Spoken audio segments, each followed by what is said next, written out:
जब गैर के दुल्हन बन गईलू काराज पूछलू बर्बादी के।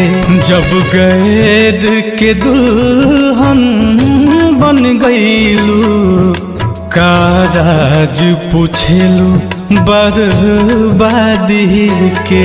जब गैर के दुल्हन बन गईलू काराज पूछलू बर्बादी के। तू कार्ड भेजवले रहतू त हम जोड़ा भेजवती शादी के। जब गैर के दुल्हन बन गईलू काराज पूछलू बर्बादी के।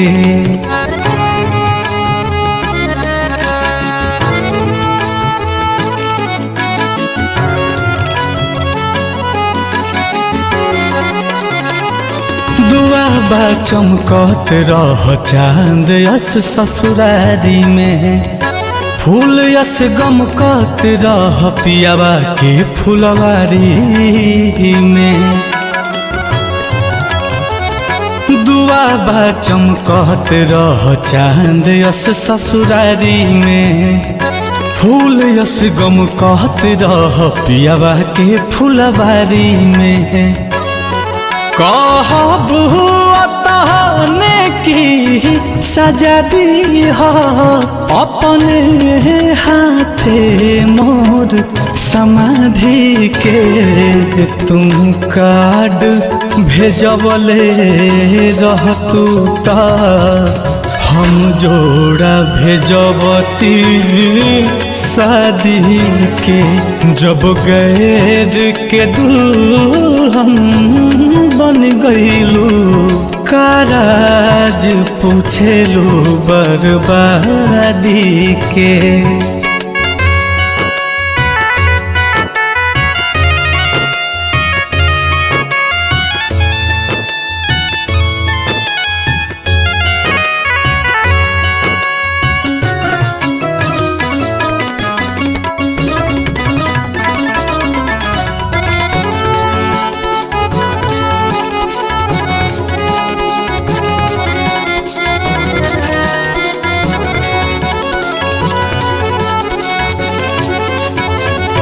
हाया ना लागल दर्द दिलावा के बढ़ावे आइलू।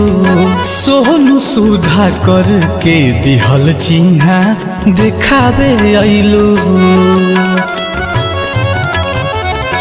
हाया ना लागल दर्द दिलावा के बढ़ावे आइलू। आशीष वर्मा के दिहल चिन्हा तू दिखावे आइलू। मर जाइब तह जश्न मनाली हो नीलकमल से आजादी के।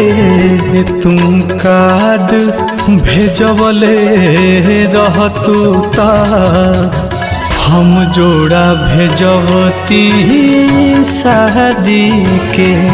जब गैर के दुल्हन बन गईलू काराज पूछलू बर्बादी के।